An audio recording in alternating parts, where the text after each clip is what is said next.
Saya ingin ucapkan selamat kepada Anda semua karena hari ini ada berita yang sangat menggembirakan sekali untuk para buyers maupun yang masih pakai pinjol gitu ya. Apa itu? Bahwa data kita ini tidak selamanya akan berada di perusahaan pinjol. Ternyata itu faktanya.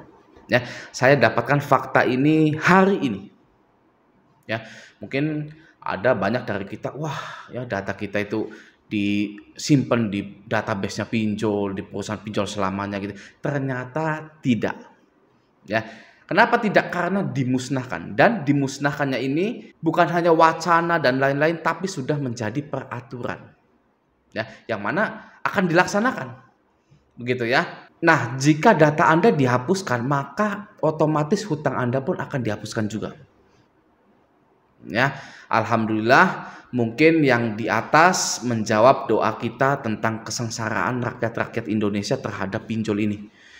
Gitu ya, mana pinjol ini sudah masuk ke kampus juga. Ya sudah mulai ingin mencari market yang baru, yaitu mahasiswa juga. Itu sebenarnya sangat sakit ya, sakit hati gitu karena mahasiswa mau nggak mau ya pakai pinjol untuk melanjutkan kuliahnya. Itu sangat sakit sekali. Nah, mungkin juga yang di atas membolak-balikkan hati dan pikiran para pejabat OJK sehingga pemusnahan data ini bisa terjadi. Wajib kita syukuri, alhamdulillah. Ya. Jadi data pribadi kita dan hutang-hutang kita juga itu pasti otomatis dimusnahkan. Bagi yang sudah menonton channel ini dari dulu ya, pasti sudah tahu kalau pinjol itu mengautolunaskan hutang-hutang Anda. Ya sudah saya buktikan juga menggunakan slik OJK saya. Nah, di video kali ini saya ingin menjelaskan tentang pemusnahan data-data pribadi Anda.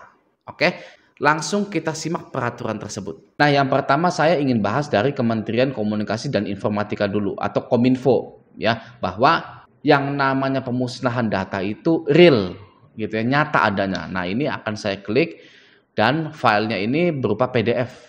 Nah, gitu ya. Oke, saya download dulu, langsung saya open. Di sini dia. Ini sebenarnya sudah saya baca sih gitu ya. Nah, agar tidak berlama-lama kan nggak mungkin ya saya bahas menimbang gitu kan, membacakan hal-hal tersebut di sini gitu. Langsung saja kita ketik musnah. Nah, ini musnah. Langsung ada di pasal 8. Di sini isinya pemilik data pribadi berhak untuk mengakhiri pemrosesan, menghapus dan atau memusnahkan data pribadi miliknya. Gitu ya, titik. Ini belum terelaborasi. Kita cari lagi musnah. Ini penghapusan atau pemusnahan apa ini ya? Belum terjelaskan juga. Lanjut. Nah, di sini ini yang G. Poin G menjelaskan data pribadi dimusnahkan atau dihapus setelah masa retensi berakhir atau berdasarkan permintaan pemilik data pribadi, kecuali ditentukan lain oleh peraturan perundang-undangan, dan pemrosesan data pribadi dilakukan secara bertanggung jawab dengan memenuhi pelaksanaan prinsip perlindungan data pribadi dan dapat dibuktikan secara jelas. Nah, bisa kita simpulkan bahwa data pribadi itu bisa dimusnahkan. Nih ya. Nah, sekarang kita cari lagi dulu ya kalimat kata musnah di PDF-nya Kominfo ini. Nah, di pasal 39. Nomor 1, pengendali data pribadi wajib memusnahkan data pribadi jika poin A tidak memiliki nilai guna lagi. Poin B telah habis masa retensinya dan berketerangan dimusnahkan berdasarkan jadwal retensi arsip. Poin C terdapat permintaan dari pemilik data pribadi, atau poin D tidak berkaitan dengan penyelesaian proses hukum suatu perkara. Nah, jadi bisa kita kaitkan ya bahwa pengendali data pribadi itu perusahaan pinjolnya wajib memusnahkan data pribadi jika tidak memiliki nilai guna lagi. Misalkan contoh ya, Anda ini galbay sudah 3 tahun, itu kan nggak guna data Anda. Ya, jelas nggak guna, mau digimanakan lagi? Dimasukkan ke slik OJK sudah, ditagih sudah, tidak ada hasilnya. Berarti kan tidak berguna, tidak ada nilai guna lagi. Nah, itu wajib dimusnahkan. Oke, ini berdasarkan Kominfo. Bang, saya maunya dari OJK-nya, jangan Kominfo-nya. Oh, tenang saja, akan saya sediakan di sini ya. Ini saya close dulu. Nah, di sini ya. Kalau tadi Kominfo mungkin kurang ada kaitannya dengan pinjol. Ya, masyarakat ingin dari OJK-nya langsung. Oke, ya akan saya sediakan di sini. Di sini saya sudah punya surat edaran Otoritas Jasa Keuangan Republik Indonesia. Oke, langsung saja ya, tidak mungkin juga saya baca-baca ini kan semuanya gitu. Langsung saja saya ketikkan musnah di sini ya. Musnah. Nah, ini apa ini? Proliferasi senjata pemusnah massal di sektor jasa keuangan. Oh, ini bukan ya. Ini bukan. Set, mana lagi? Nah, ini dia nomor 9 ya. Ini tuh di apa ya? Di bab 8 pengelolaan data dan informasi. Pas sekali ya, pengelolaan data. Langsung saja kita ke nomor 9 tadi.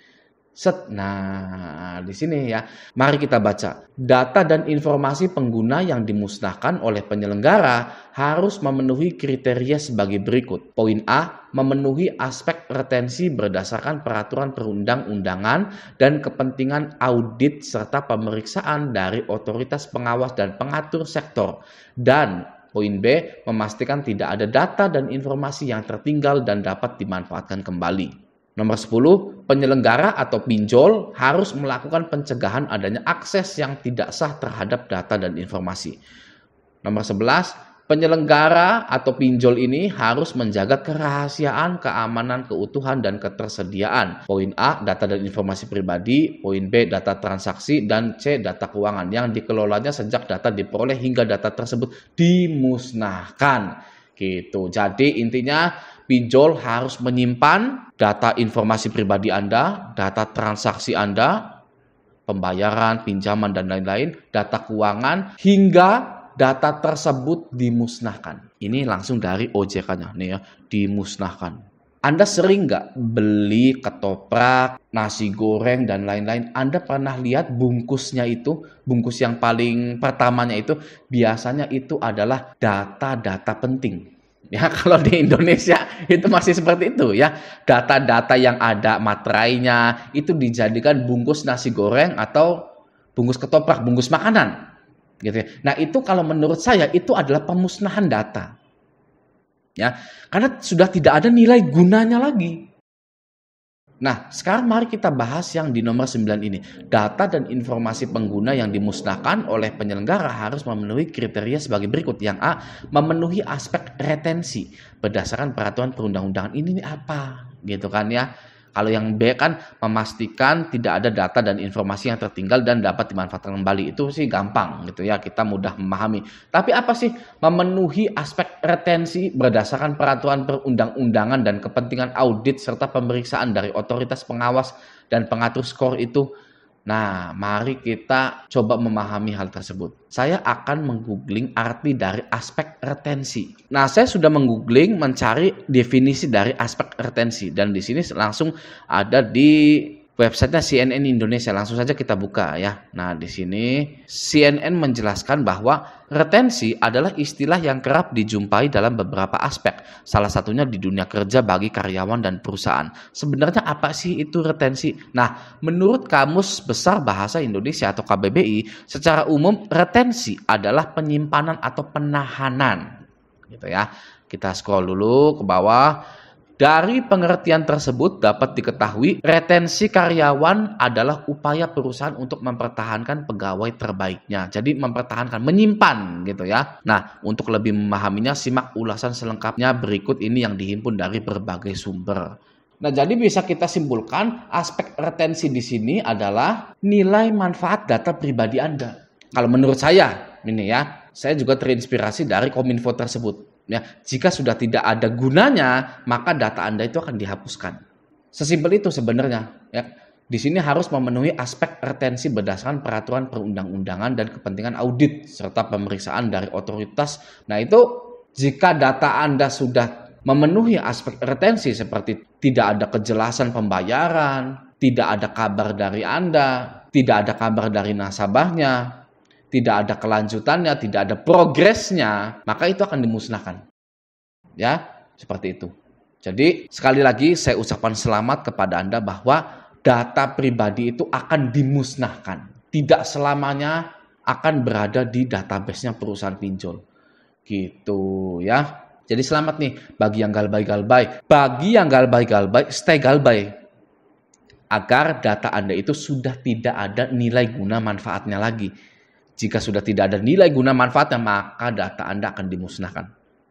Oke ya, kita kompak, stay galbay, jangan pernah kendor, stop korban-korban bunuh diri dari pinjol. Oke ya, nah semoga video ini bermanfaat, sampai jumpa di video selanjutnya.